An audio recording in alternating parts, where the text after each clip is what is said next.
Hello साथीहरू सबैलाई स्वागत छ आजको मिनी भिडियोमा। मैले आज मिठो मिठो माछाको रेसिपी बनाउँदैछु र देख्न सक्नुहुन्छ मैले सबै तयार गरिसकेको छु। प्याज त्यसपछि सबै कुराहरू तयार गरेर अनि मैले चाहिँ पकाइरहेको छु। यहाँनिर देख्न सक्नुहुन्छ र तपाईले पनि यो कालो कालो देख्नु भएको छ नि, यो चाहिँ मैले अलिकति तोरी मिसाएको छु। अलिकति टेस्ट फरक हुन्छ भनेर तपाईले पनि मिसाउन सक्नुहुन्छ। मेरो नयाँ टेक्निक हो यो र मैले यसै गरी नै माछाको रेसिपी बनाएर खाने गरेको छु।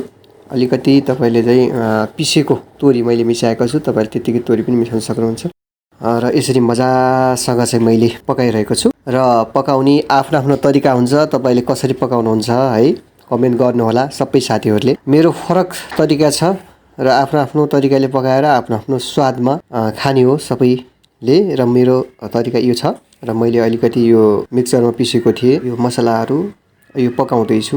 यसरी मजासँग मैले चाहिँ पकाउँछु। हेर्नु साथीहरू, यो पकाइसकेपछि यसरी चलाउँछु, पकाउँछु, पुरै ग्रेभी बनाउँछु। आज एकदम रेसिपी यति मिठो बनाउँछु कि कुरै नगर्नुहोस् के साथीहरू है। धेरै साथीको गुनासो गर्नुहुन्छ माछा पकाउँदाखेरि धुलिन्छ, सबै चाहिँ फल हुँदैन भन्ने कुरा। यसरी पकाउँदाखेरि सबै कुरा नधुलिएर टक्क जसरी चाहिँ मार्केटबाट लिएर तपाईँले पकाउनुहुन्छ त्यस्तो नै रहन्छ है साथीहरू। स्पेसलमा पर्छ मेरो लागि। यसरी देख्न सक्नुहुन्छ मैले पकाइरहेको छु र माछा उतातिर मैले चाहिँ माछा चाहिँ के गरेको छु भन्दाखेरि अघि चाहिँ आधा घन्टा 15 मिनट अगाडि चाहिँ मैले सबै कुराहरू माछामा चाहिँ मिक्स गरेर राखेको छु। चुकोहरू त्यसपछि अमिलो चिजहरू मैले चाहिँ बन्द गरेर राखेको छु र देख्न सक्नुहुन्छ यसरी मैले चाहिँ ग्रेभी अब तयार भइरहेको छ। देख्न सक्नुहुन्छ बाक्लो बाक्लो भइसकेको छ मेरो। यसरी मजासँग मैले चाहिँ पकाउने काम गर्छु। हेर्नुहोस् तेलमा तारेको भन्दा यो एकदम स्पेसल, तेल पनि कम हुने, तेल पनि चाहिँ धेरै चाहिँ तेल मन नपराउने साथीहरूको लागि यो रेसिपी एकदम उपयुक्त हुन सक्छ। यसरी मजासँग एकछिन म पकाउँछु। हेर्नुहोस् है सबै नि चाहिँ यी माछाकोमा सबैमा लाग्ने गरी यो ग्रेभी मोल्छु मैले यसरी। र फ्याटको मात्रा पनि एकदम कम हुने साथीहरू, खानालाई पनि राम्रो, स्वास्थ्यको लागि पनि राम्रो है। त्यो कारणले मैले यसरी चाहिँ बनाउने गर्छु। यसरी पकाइरहेको चाहिँ देख्न सक्नुहुन्छ। मजासँग अब एकछिन ढोकिदिन्छु।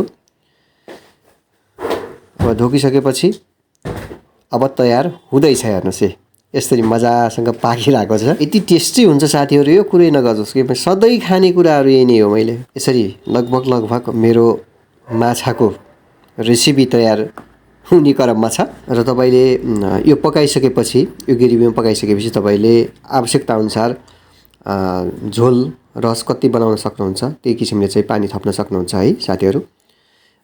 पानी तपाईले आवश्यकता अनुसार, कति परिवार हुन्छ, मेरो 3 जनाको परिवार छ त्यो कारणले मैले थोरै भए पनि पुग्छ, मैले थोरै चाहिँ पानी राख्दैछु।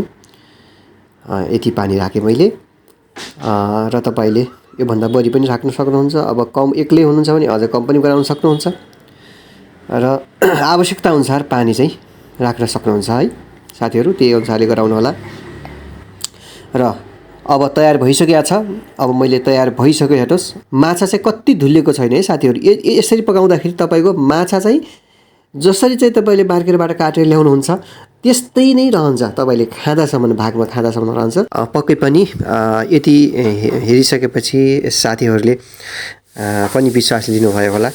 धेरै साथीहरूको गुनासो थियो कि माछा किन चाहिँ सग्लो हुँदैन भन्ने कुरा, र आज मैले यसरी पकाएपछि सधैँ नै सग्लो हुन्छ है साथीहरू माछा। र यसरी चाहिँ आवश्यकता अनुसार हामीले चाहिँ सबै कुराहरू राखेर, पानी पनि आवश्यकता अनुसार राखेर गराउन सक्छौँ। र एकछिन मजासँग यसरी पकाइसकेपछि तयार हुन्छ। अब लास्टमा चाहिँ मैले धनियाहरू टक्क उपरबाट राख्छु र यति भइसकेपछि माछाको ग्रेभी तयार भएको छ।